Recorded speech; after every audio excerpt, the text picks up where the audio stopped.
Hi everyone, I'm Jacqui. I'm part of a global worship radio team and I'm broadcasting from South Africa. On my right side, probably your left side, it's Deborah. She's our promotional and listener engagement director. We also have a special guest in the studio. His name is Jason Dunn. And for those who don't know, Jason is the former lead singer and songwriter from the band Hawk Nelson. Welcome, Jason. Thanks for having me. Great to Thank you be for being here. here today.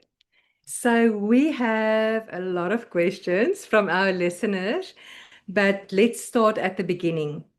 Okay, so you were 11 years old when you started your first band. At 17, you did some shows, and then approximately 2 years later, you guys formed the band Walk Nelson. Can you share a little bit about the time between 11 years and 17 years of age? From 11, I was playing music with friends and just loved it. It was a passion that kind of grew inside of me from even like a little kid and through the high school years. They're pretty formative years for kids. And I just something was just always inside of me that's just what I knew I had to do and wanted to do. It's funny looking back in hindsight, like I knew it was a calling in my life back then.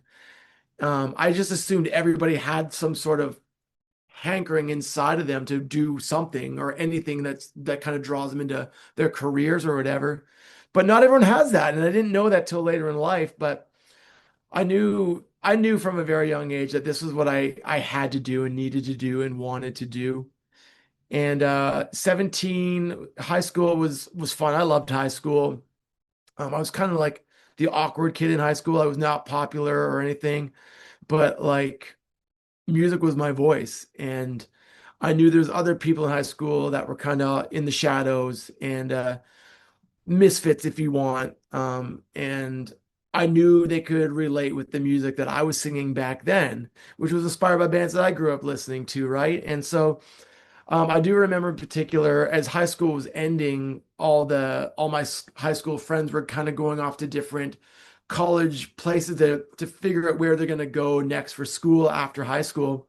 And I just tagged along because it was a day off school. But I always knew, like I said, I knew what I was going to do. Funny story is I had a girlfriend through all of high school, and her parents pulled me into their back room and said, "Hey, if you want to be serious with our daughter, you need to get a college education." No, not even college. I had to go to university because that's something that was a requirement for them if I wanted to be serious with their daughter. And I was like, oh, okay. So I like looked at the college courses and it's like, I guess I could be a chef. I don't know. And I knew right away. So we ended up breaking up and I kind of at that age I changed my career choice every other day. I tell my mom like, yeah, I think I'm gonna go to school for this, I'm gonna go to school for that. I'd like to be a paramedic. And I just kind of changed my career every time. But I like I said, deep down I knew. Then when I kind of let my parents know I had the opportunity to go on tour with my band, they're like, oh, okay, like how long for? I was like, oh, it'll be like 3 weeks. And then 3 weeks, and then another tour came for like a month, and then 2 months, and then 3 months. And I talked to my dad about it later in life, and he's like, he knew pretty early on that he's like, yeah, this is what he's going to do. And they were really proud of me because it's not an easy career to really get into, if you can even call it a career. It was more like a passion and a hobby that ended up paying the bills. As I got older, there was other dreams I wanted to pursue. Like I think since I was a kid, I always wanted to be a dad and a husband, right? And to leave Hawk Nelson to come back and do that was a really, really beautiful thing. And I worked while I raised a family. And now I'm like, I've got 3 kids. I have twin daughters who are just turned 7, and my son Ryan is 8. And yeah, now it's like, I don't know, can I attempt to go back on the road again? And thanks to Rural Fest, that, meeting Joe and the team at Seventh Day Slumber who invited me to go on tour again, I was like, oh, I don't know. Doesn't really make sense, but I'm a firm believer that everything happens for a reason, and God aligned everything to make this happen. And there is a reason for me to be playing music. It's not just a calling, but it's something God has called me to do. And there's life change happening even already, and it's been incredible. After you guys have formed the band Hawk Nelson, you guys went on tour, you traveled the world. Can you share some highlights with us?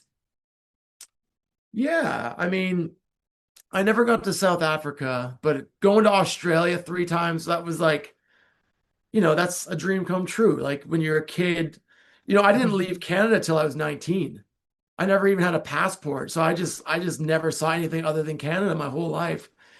And so just even to go to the United States was just a cool thing and just to see the world and then going to Europe and then South America and Central America and just all these different places is like, yeah, it's something you dream of as a kid, but you don't know it's really going to happen. So for highlights, I don't know. Just I think the bands you meet and growing up being a fan of music and Christian music and then meeting some of your heroes growing up is just it's such a cool thing. And then you end up working together and writing together and then just running into each other in Nashville and it's like they're just a normal guy to you and you're just a normal guy to them. And like that's unheard of. It's crazy, especially for, being a little town in Canada, like where I'm from and where I live now. It's so cool. Okay, so I know that you also went through some disappointments and challenges in that time. How did you handle fame at such a young age? Uh, I don't know if I ever thought I was famous. I don't think I realized I was. I know there was different seasons and different tiers, I guess, where like, we played in the band, like Hawk Nelson started when I was just 19 years old. So we would just play locally as how we started, and we would just build a fan base, and it just slowly kept growing over time. And I do remember because I was the singer, I didn't have a lot to set up. So I was like the singer slash driver slash merch guy. So we get to the venue and I just load in the merch and I just set up the merch every day and every show and do the counts at the end of the day and settle up and do that kind of stuff. And then I do remember there was a certain point or certain shows where like I couldn't get out or I couldn't get in because people were just swarming us all the time. And I just thought it was cool. Like these people actually know who we are. And that was kind of the attitude we kept our whole career. Like to be kind of shocked that people would show up and sing our songs. And again, to go back in this, I just got off the road last week and just the shows, like they were smaller, but like every single person that was there knew every song by heart. And I could just step away from the mic and let them sing. Like, I just think that is so cool. And again, for me, I try to raise a high bar. Like we'll use fame. If you're this famous, you want to be this famous. And so I just don't think we ever got there. I love that people knew who we were in a lot of cities, but fame is very relative. Brad Yes. Pitt is famous. You know what I mean? Like I'm just, in this Yeah. town, in my town, I'm Ryan Matty Emila's dad. That's who I am. Brad Pitt is Brad Pitt to even his kids. Like, get out of here. That's fame. So I don't ever Oh, expect to go there, or nor would I don't think want to. very sweet. So, some of the challenges that you encountered, you said you started drinking after every show, thinking nothing of it at the time.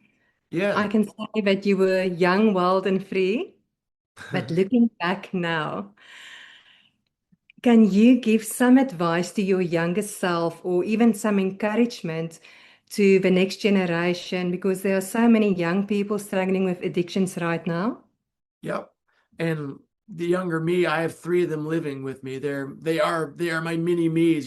So it's a lot easier to explain to my children. I grew up in a Christian home where there was no explaining why. It was just you don't do this, don't do this, don't do this. If you do that, you're going to hell. That was the upbringing. So as I got older and I was not living at home under my parents' supervision anymore, it was like there was no answers to the why. Why can't we do this? Why shouldn't we drink alcohol? And no one explained that to me. And then as I got older, you see other people drinking, and you're like, oh, it doesn't seem like that big of a deal. And then you just slowly you try once, and then it gets a hold of you, and addiction's a scary and it's a real thing. And it's something that if you're not careful, it'll get you. And so, you know, I haven't drank in years, and my kids, they know why I don't drink, and I explain to them the consequences of what happens when you do drink, and or if you get addicted to anything, pornography. Like, I thank God I never dealt with pornography addictions, but addiction is the same in whatever you're struggling with, right? And for me, it was alcohol. Um, but to understand that trap that it has on your life, and you can be a person who's on fire for God, and addiction can still get a hold of you. There are people that you probably look up to in your leadership that are, dealing with addictions, and you don't even know about it. And but to explain to my kids or my younger me or people who are watching me today, for them to understand, like, addictions can happen to anybody, and if you're not careful, this is what happens. And you can explain to them, like, I look at family members that have dealt with that and have died from it. And, my father-in-law, these kind of things, they're real. And you see the consequences as you get older, as like, man, had I just avoided that, my life would have been so much different.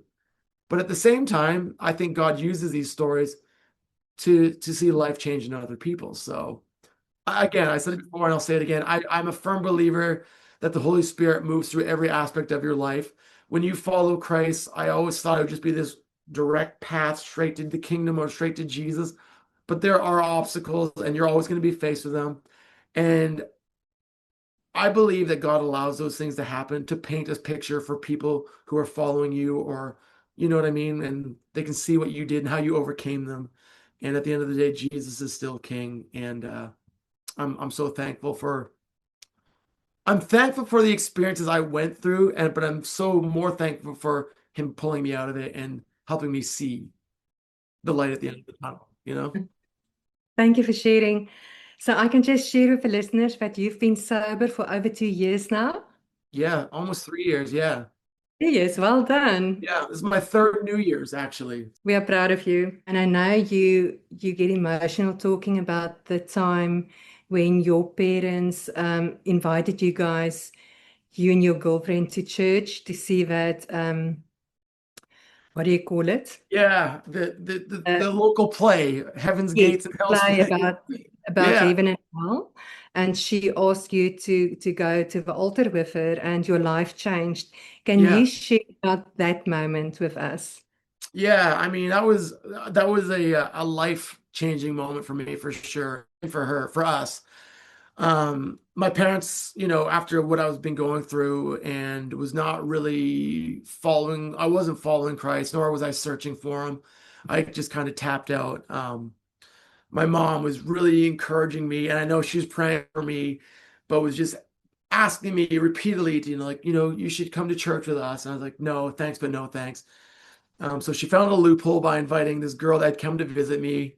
So she invited her to go to church, which she said yes, of course. So we both got dragged into going to visit this church. When we went, it was stuffy and old, and everyone at the church was a lot older, and they all wore nice suits and looked very dapper.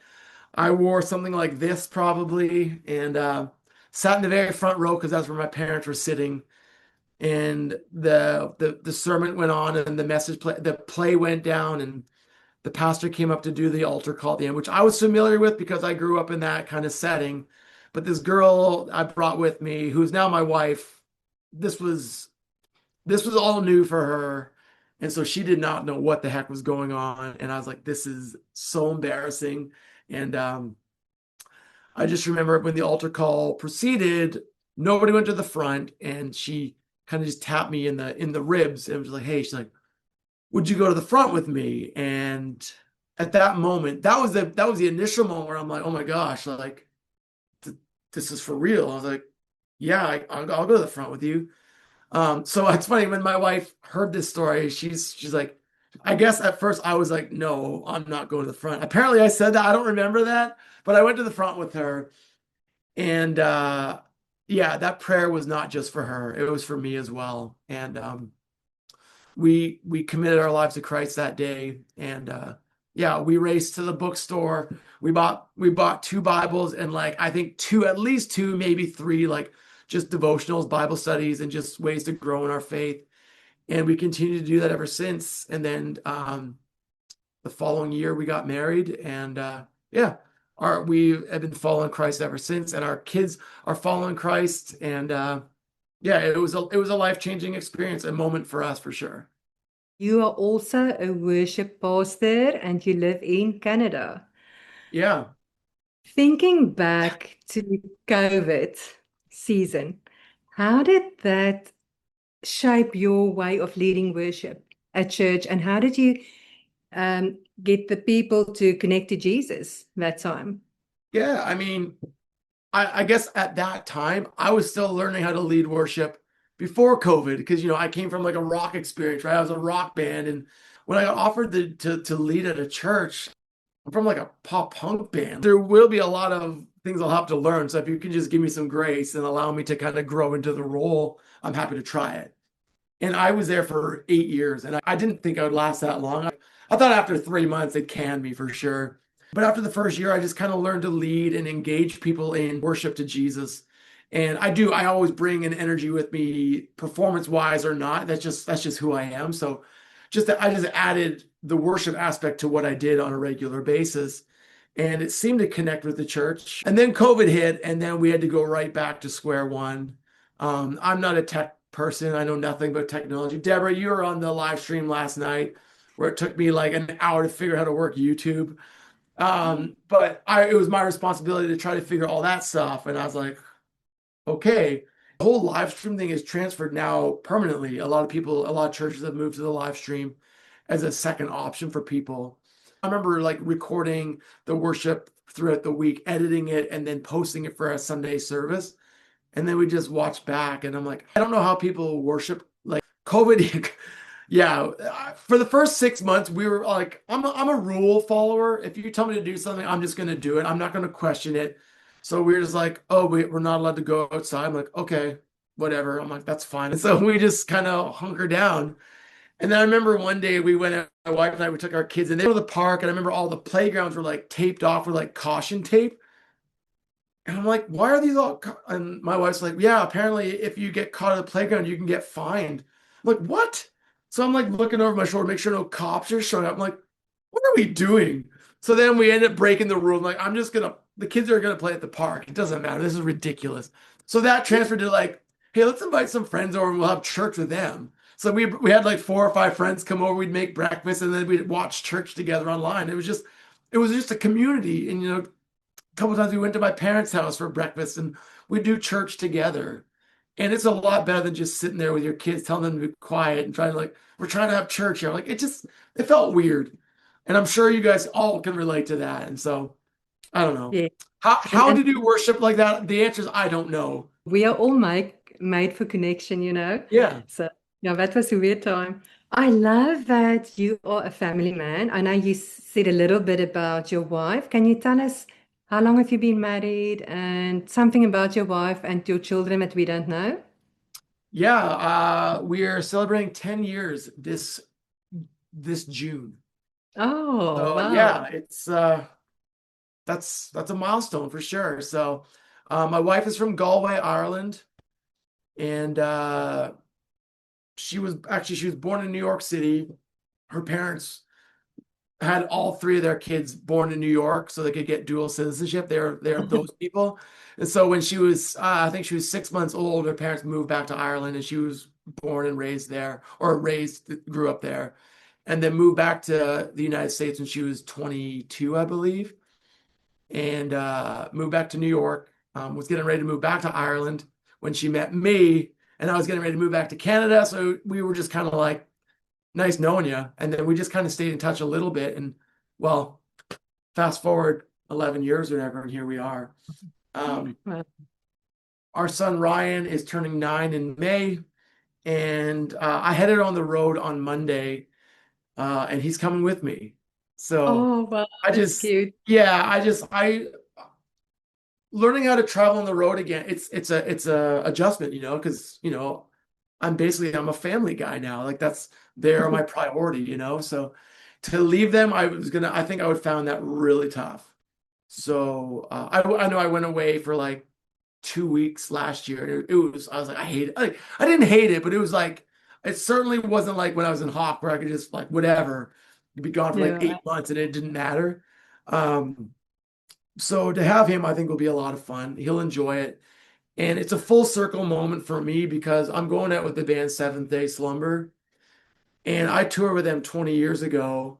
And I remember distinctly when we were playing with them, Joe's kids would be ripping around on the stage and whatever. And they were like 5, 6 years old. And now Joseph's son Blaze is now playing drums for him and will be playing drums for me. And I'm like, dude, I remember when he was 5. And so I'm like, I gotta bring Ryan in on the road, let him rip around on the stage. And when 20 years goes by, he can be playing drums or guitar for somebody. And I don't know, it'd just be a special moment for all of us, I think. Oh, that is so beautiful. And my girls are Maddie and Mila. They're twins, and they just turned 7 last week. So 7. yeah. Oh, that's so nice. Yeah, because when society labels God's design for marriage, as offensive, how do you encourage believers, to respond with conviction and with love? It's so tricky. And especially when you have a voice that you want to, but like it's like you don't want to say anything now because it's so polarized and so divided now. It's like, well, if I say that, these people are going to be affected negatively. These people are going to be like, yeah, but it's like I don't want to hurt anybody. I'm so Canadian like that. I want to be for everybody. So I try to go right down the middle. And I wrote a song about that comes out on Friday, which talks about that. Like it's crazy how divided not just the United States, but the world has become over different things. And even in my own family, it's crazy. So you just try to not steer clear, but to know what you believe and to have some depth behind it. But also not only that, but the way you deliver your beliefs without making the other person angry. It's not impossible, but it's very tricky. So What has been happening in your life since we saw you last in August at Rural Fest? it's funny you say that. I have just stepped down from my role at the church because of just, again, as I mentioned earlier, like when I know what I was created to do. And I took my 8 years at the church as a serious season of growth. And I learned so much more. The thing I learned the most about leading at a church is how to lead and how to lead well. And I don't think I led well when I was with Hawk Nelson. But I learned a lot. And to take what I learned from being at the church for 8 years, to bring that with me now is it's going to be amazing. So that's been a big season of growth. To change to going back to going on the road again is it's pretty frightening if I can be honest with you, because for one, working at a church that was right around the corner from my house was easy. I could just show up and come home every day, and it was very consistent. This is like, okay, I'm gonna book a tour. I'm gonna be gone for 3 weeks. This is good. Like it's all new again, but it's old. It's familiar, but it's new. If that makes sense. Um, Yes. so just this is kind of a it's an experiment that I'm hoping is going to work. But at the end of the day, like I said to you before, like I know it's my calling. I had a Yeah. really, really powerful thing happen the last show last Thursday. I played in Ohio and I it was packed. It was amazing. Like it was wall to wall, just people were in there and they're all singing their hearts out. And I took 5 minutes just to share my story about the time my wife and I went to that church. And that story gets me every time. But at the end of the day, the promoter who I've met one other time, I did a show with him the year before. He came up to me and he was crying and he was like, I don't know how this works. He's like, but could you pray with me or pray for me? And he had a moment. It was a moment of truth where he knew his life needed Jesus, and it was powerful. And I just stood there with him, and we just invited God, and God was in that room, and it was a rock show. There was jokes, and we were just having a good time, but Jesus showed up in a real and honest way. And this guy, he couldn't stop crying. And like, I just asked God to show up in his life. And I explained to him, like, dude, like us meeting it was not an accident, you know? And then as I left that night, I was just fired up. I'm like, that's so cool. And then I'm like, how many people did I lead to Jesus when I worked in the church? And I thought about it, and this many. This many people did I have the opportunity to lead them to Jesus. They're just the same people showing up Sunday after Sunday just to get taught, which is important. but it's not what I'm called to do. And so No. I'm just like, let's go. Are you releasing an album soon? Yes. May 22nd. May 22nd, my album, formerly known as, is coming out wherever you stream music. And my first single, Divided States of America, comes out on Friday. And yeah, I've been recording the last song this morning. And so no, I had the album done. And then I was listening to it. I'm like, I recorded a song years ago. I demoed a song for my kids. And I was like, because people are kind of being reintroduced to who I am, like I kind of want to tell my life story. I'm like, my kids are a huge part of that. So I uh I re-recorded these songs and got the vocals. Well, I'm finishing them up today. So then I'll be done. I promise. And yeah, I'm really excited about this. Is there a favorite song that have been released lately? It can be one of your own songs or somebody else's song that you really love, a song that you really love. I'm kind of old school, Jacqui, I'll be honest. I haven't listened to anything new in a long time. My playlist is either what my kids listen to, which is like garbage, or it's the music I listened to when I was in high school. My playlist has not changed in a very long time. Yeah, I love the Beatles growing up. I in Me high too. school I was a big Beatles guy. My last report I ever did in high school was on the Beatles. Eleanor Rigby was one of my favorites. It's funny because my grandparents introduced me to the Beatles when I was a really little kid, and my granddad, that was his favorite song, and so yeah, kind of rubbed off on me. Yes, I love him too. Can you tell our listeners about a ministry that is close to your heart? Yeah, there's a few actually locally in my hometown. Like the opioid crisis is pretty big, not only in Canada, but especially in our town. It's like, you go downtown, it's like The Walking Dead. The one shelter here in town where they bring those people in and they get them fed and they try to get them back on their feet. That's kind of a big one for me where I've actually talked to my wife about going in just to help out wherever we could on our time off. Now that I have a lot more time on my hands, but that's the first one that popped into my head. Yeah. Is there a worship song that connects you to God? Yeah, Holy Forever. That's been the song. That's been my song Love in it. my heart for, I don't know, 2 years, 3 years probably. I don't know. I always think of, we often view Jesus as, a brother or as a friend, the shepherd, and then I'm always reminded of this old picture in my grandma's house of King Jesus, Jesus as like this royalty. And there's something, I know there's obviously something special about viewing Jesus as a friend and as a brother, being in the room with Jesus, just hanging out as a buddy, but how your posture would change if a king walked into the room, right? And I, as much as I do know Jesus loves us as a friend and as a brother, he's still the king. And he is holy forever. And to have that kind of posture really sets the tone for how you regard him in worship. So that's just kind of the song for me, and it's been for a few years. How can the listeners pray for you and your family? This is a new season. It's an exciting season, but it's scary if I'm being honest with you. Peace, clarity, wisdom. Um, yeah, I think those are important things to have, especially you know, technically I guess I'm unemployed, so Thank you so much, Jason, for all doing right. this. It's Yeah, my pleasure. Anytime, for Thank, real. yeah, thank and you, we and will we for sure see you in August. Yeah, I can't wait. thank you so much Okay, guys, for sharing your story, it's my and we will pleasure. pray for you. Thank you, guys. We'll chat to you later, all right? Okay, Bye, have a bye. good Okay, see you. one. Bye-bye. Bye-bye. Bye.